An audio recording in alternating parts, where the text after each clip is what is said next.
আপনি আমি বলি না ও ভাই তুমি তো আমার চেয়ে বড়, তুমি আমার পায়ে ধরছো, সে আমার ছোট, আমি তার পায়ে ধরছি। সংকীর্তন মণ্ডলে ছোট বড় ভেদাভেদ নেই, শাস্ত্র হেন কয়। সংকীর্তন মণ্ডলে যদি আপনার স্বামীও থাকে, সে যদি ব্রজলীলা রস আস্বাদন করে, গৌরলীলা রস আস্বাদন করে, আপনার স্বামী যদি আপনাকে প্রণাম করে ভক্তি করে কাঁদে, সে প্রেমরসে কাঁদছে, সেতে ভক্তির কোনো কুলঙ্কিত মনে রাখবে, সেটা ভক্তির কুলঙ্কিত নয়।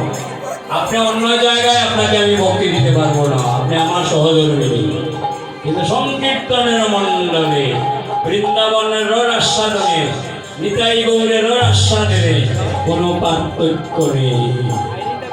আপনি আমার ছোট ভাই হবেন মাইক জগতে, কিন্তু বৃন্দাবনের রস আস্বাদনে আপনি ভক্ত, আপনি আমার চেয়ে বড়।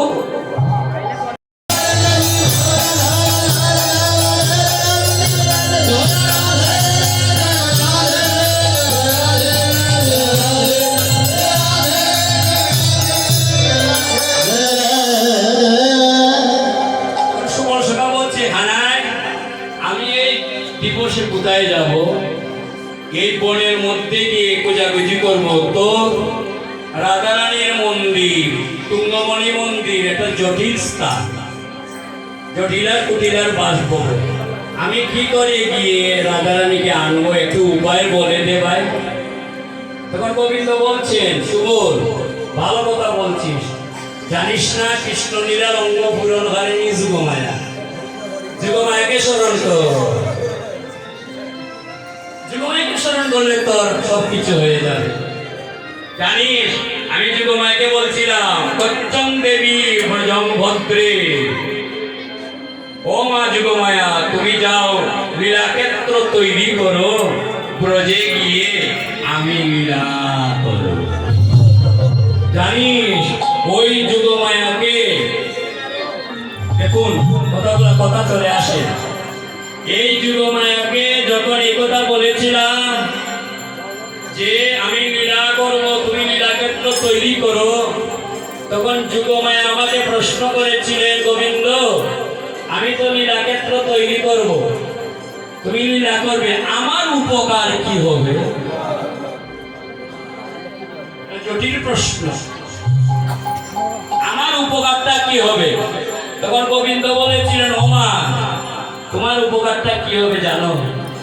তোমাকে কেউ কমলা, কেউ বিমলা, কেউ চণ্ডী, কেউ কালী, কেউ ভগবতী, কেউ দুর্গা, কেউ অন্নপূর্ণা রূপে পূজা।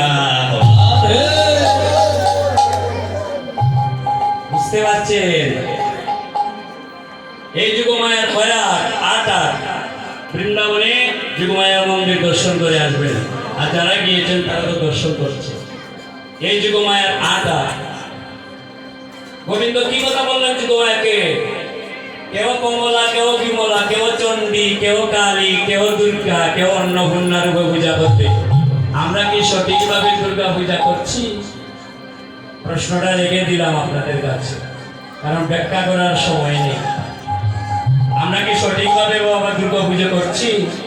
আপনি আমি যে মানত করছি মাঝগাঁওয়ে গিয়ে, ও মা আমার ছেলেটা যদি গো মা ফ্রান্স যায়, আমি তোমাকে 2টি ভাটা দিয়ে উৎসর্গ করব। তাহলে কাকে ভাটা দিচ্ছে? যুগমায়াকে। আর যুগমায়া কৃষ্ণ লীলার অঙ্গভূরণ হারিণী।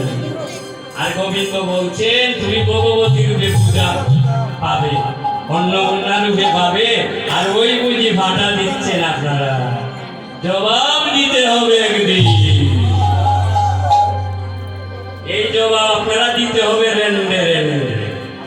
কাকে কি দিচ্ছেন এটা এখন পর্যন্ত আমরা জানি না। বুঝতে পারছেন? এটা আমার কথা নয় গো মা, গচ্ছম দেবী ব্রজম ভদ্রে, এটা ভাগবতের কথা, গোবিন্দ স্বয়ং বলছে। এখন এই কথা বলতেই সুবল কি করেছে? যুগমায়াকে স্মরণ করছে। যখন যুগমায়াকে স্মরণ করছে, বাছুরি হইয়া এসে দর্শন দিল, বাছুরি হইয়া এসে দর্শন দিল, বাছুরি হইয়া এসে দর্শন দিল,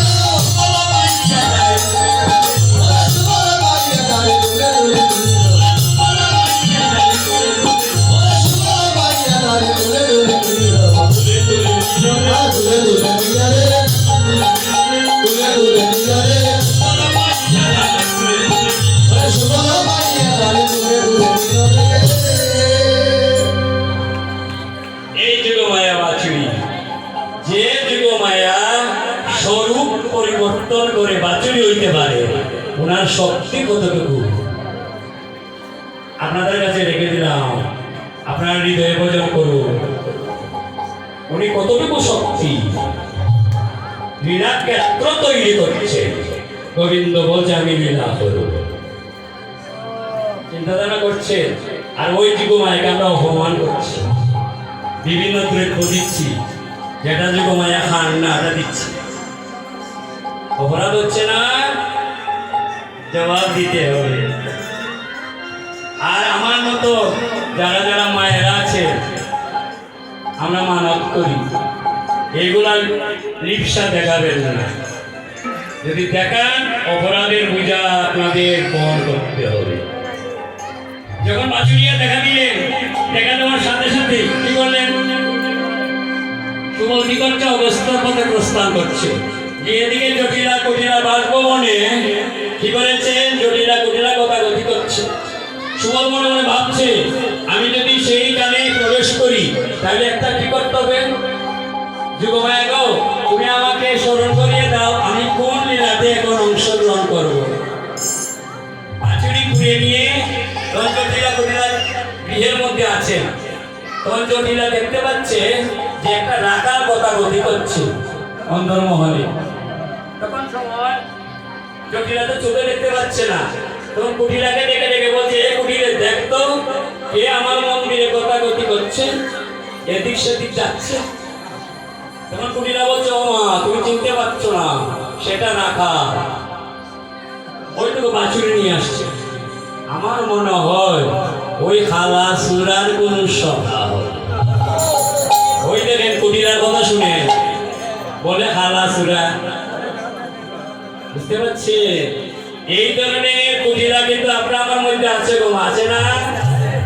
আছে, কিন্তু অনেক আছে। এর সখা হবে, সে যাতায়াত করছে। তখন সময় জটিলা বলছে কি করব, পরিচয়টা জেনে নিন। তখন সুবল সাক্ষাৎ জটিলা।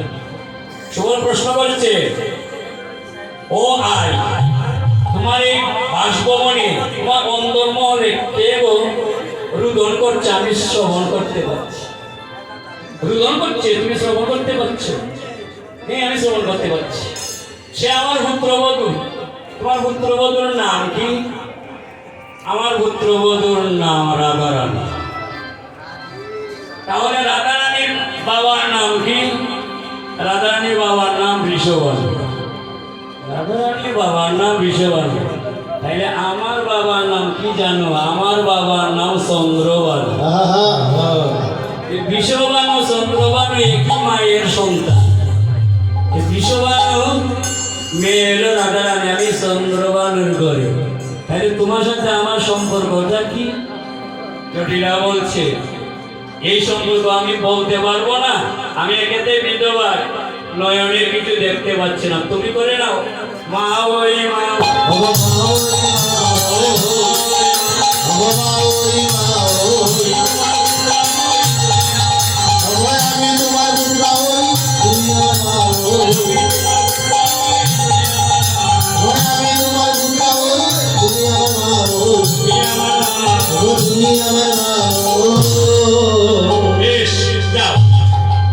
ওই অন্দরমহলে তোমার বোন সে কি করছে দেখে আসে। তখন সবাই এই কথাগুলো বলে জটিলা কি করেছেন? জটিলাকে প্রভুত দিয়ে কুটিলাকে তার প্রভুত দেওয়া হলো না। কুটিলা বলছে, ও মা, যাকে তুমি প্রবেশ করতে অনুমতি দিয়েছ জানো? এই নন্দের হালাসুরার সভা। আজ দেখবাই তোমার একটা ঘটনা ঘটবে তোমার ভবনে। জটিলা বলছে, কুটিলের সাবধান, আমি আজ্ঞা দিয়েছি, আর দ্বিতীয় কথা বলবে না। এমনি প্রবেশ করলেন। প্রবেশ করে কি করলেন দেখুন।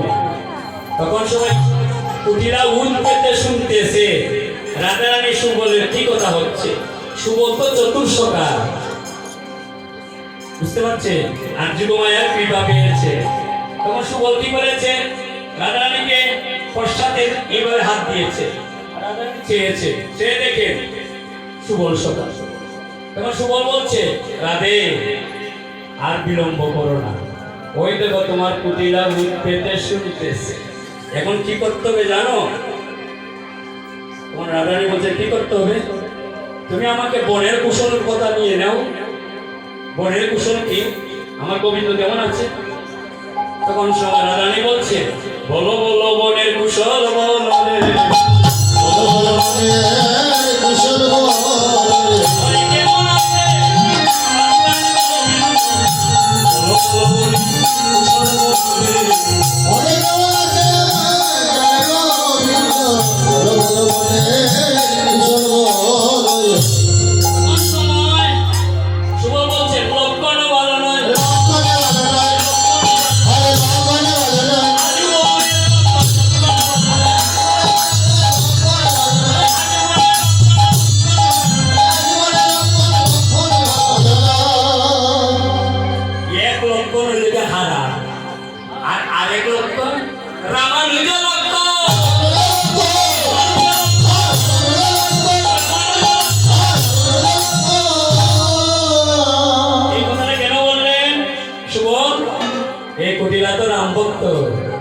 রামের কথাগুলা বললে বলে কুটিলার মনটা চরিতার্থ হবে। বুঝতে পারছেন? দেখেন কৃষ্ণ ভজনের চতুরাঙ্গী দেখে রামানুজ লক্ষণ। রামানি বলছেন, রামানুজ লক্ষণ কি হয়েছে? শক্তিশালী ভরেছে, শক্তিশালী ভরেছে, আমি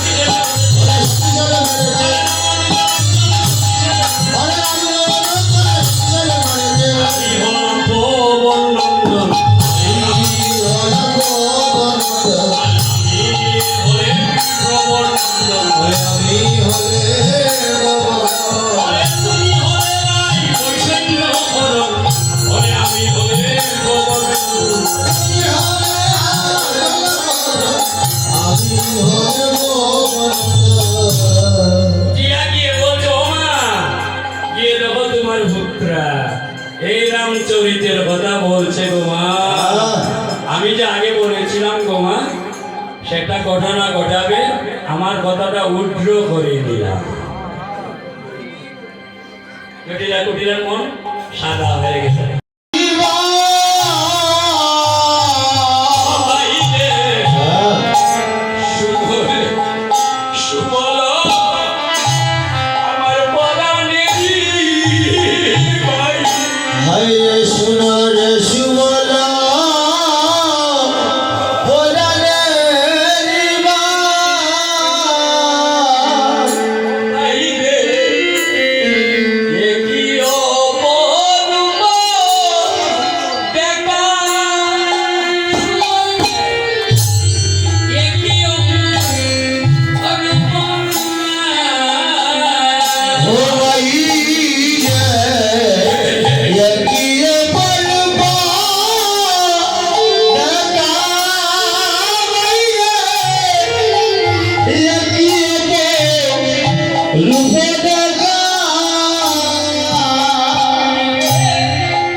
রাধারানীকে রাধে, তুমি তো তোমার এই বেশ নিয়ে যেতে পারবে না। তবে শোনো, তোমার এই বেশ আমায় দিয়া না করে